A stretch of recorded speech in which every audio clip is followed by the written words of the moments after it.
টক্কর মন্দিরে পুজো দিয়ে ত্রিশূল হাতে মহিষাসুরমর্দিনী মুদ্রায় বিষ্ণুপুরের অসুরবধের শপথ সুজাতা মণ্ডলের। সৌমিত্রর কটাক্ষ, আগেই আমাকে বধ করে দিয়েছেন, দয়া করে আর বিষ্ণুপুরের মানুষকে বধ করবেন না। অনুব্রত স্টাইলে চড়াম চড়াম ঢাক বাজিয়ে শতাব্দী প্রাচীন একতেশ্বর মন্দিরে পুজো দিয়ে স্থানীয়দের নকুলদানা খাইয়ে হাতে ত্রিশূল নিয়ে বিষ্ণুপুরের অসুরদের বধ করার শপথ নিলেন বিষ্ণুপুরের লোকসভা কেন্দ্রের তৃণমূল প্রার্থী সুজাতা মণ্ডল। যা নিয়ে কটাক্ষ করতে ছাড়েনি ওই কেন্দ্রের বিজেপি প্রার্থী সৌমিত্র খা। তার কটাক্ষ, আমাকে তো আগেই বধ করে দিয়েছেন, আর দয়া করে বিষ্ণুপুরের মানুষকে বধ করবেন না। লোকসভা নির্বাচন যত এগিয়ে আসছে ততই বাঁকুড়ার বিষ্ণুপুর লোকসভা কেন্দ্রে জমে উঠছে সৌমিত্র খা বনাম তার প্রাক্তন স্ত্রী সুজাতা মণ্ডলের লড়াই। গরম যত বাড়ছে ততই দুই প্রাক্তনের বাগযুদ্ধে রাজনৈতিক উত্তাপ বাড়ছে প্রাচীন মল্লগড়ে। এবার নাম না করে ত্রিশূল হাতে নিয়ে বিরোধী শিবিরকে কার্যত বধ করার শপথ নিলেন বিষ্ণুপুর লোকসভা কেন্দ্রের তৃণমূল প্রার্থী সুজাতা মণ্ডল।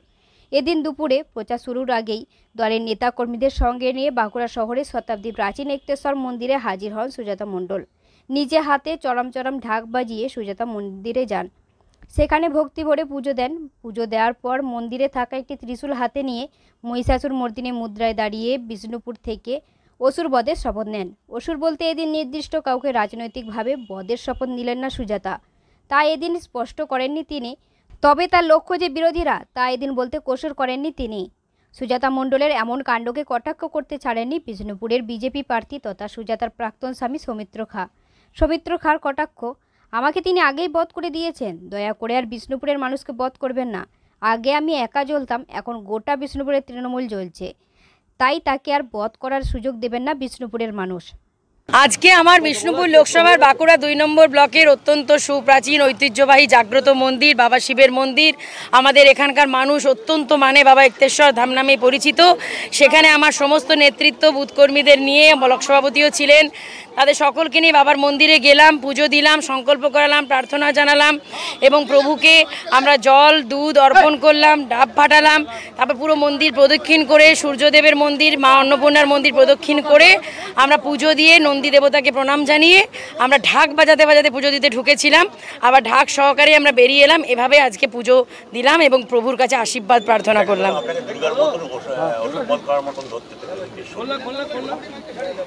যখন সমাজে অসুররা বারবার সমাজকে কলুষিত করেছে, লাঞ্ছিত করেছে, তখনই তো নারীরা মা দুর্গার রূপ ধরেছে। আমি তো সাধারণ নারী, কিন্তু সাধারণ নারীর মধ্যেই মা দুর্গা লুকিয়ে থাকে। দেখেন না বাংলার মা দুর্গা মমতা বন্দ্যোপাধ্যায়কে, তিনি যেভাবে প্রতিনিয়ত ওষুধদেরকে বধ করে চলেছেন, আমি তারই এক সৈনিক মাত্র, নিমিত্ত মাত্র।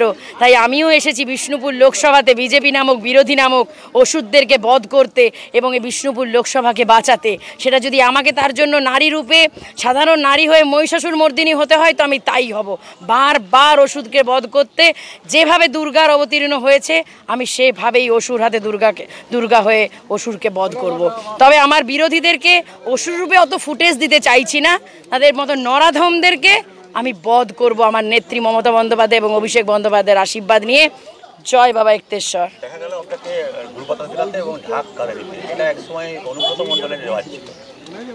আমি সুজাতা মণ্ডল তো ঠিক আছে, এবং সর্বোপরি একটাই কথা বলবো, ঠান্ডা কমে গেছে, গরম মারাত্মক লেভেলে পড়েছে, প্রখর তীব্র দাবদাহ দেখতে পাচ্ছেন, 43 ডিগ্রি সেলসিয়াস চলছে কোনো দিন।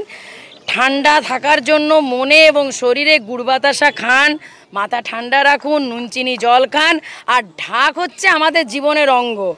বাঙালির পুজোতে বলুন, আনন্দতে বলুন, আমাদের ঢাক বাজিয়ে বাজিয়ে আমাদের আনন্দ করতে করতে পুজো দিতে দেখা যায়, আবার ঢাক বাজিয়ে বাজিয়ে আমরা পুজোস্থল থেকে বেরিয়ে আসি। তাই ওষুধদেরকে বধ করার জন্য গুড় বাতাসা খেয়ে আমরা সবাই ঠান্ডাভাবে ওষুধদেরকে বধ করব। আর সেই জন্য আমাদের ঢাক বাজানো, প্রভুকে জাগ্রত করার জন্য। প্রভু এসেছি তোমার স্মরণে, তুমি জাগ্রত হয়ে আমাদের আশীর্বাদ করো। আমাকে তো আগেই বধ করে দিয়েছেন, দয়া করে আর বিষ্ণুপুর লোকসভার মানুষকে বধ করবেন না। আগে আমি একা জ্বলতাম, এখন গোটা বিষ্ণুপুরের তৃণমূল কংগ্রেসের নেতারা জ্বলছে, আর তার জন্য বিষ্ণুপুরের মানুষ আপনাকে আর বধ করার সুযোগটা দেবেন না। আপনি ভালো থাকুন, আমি চাই আপনি ভালো করে এগিয়ে চলুন, কিন্তু মানুষকে নিয়ে ছিনিমিনি করতে যাবেন না, মানুষ আপনাকে সেই জায়গাটা দেবেন না।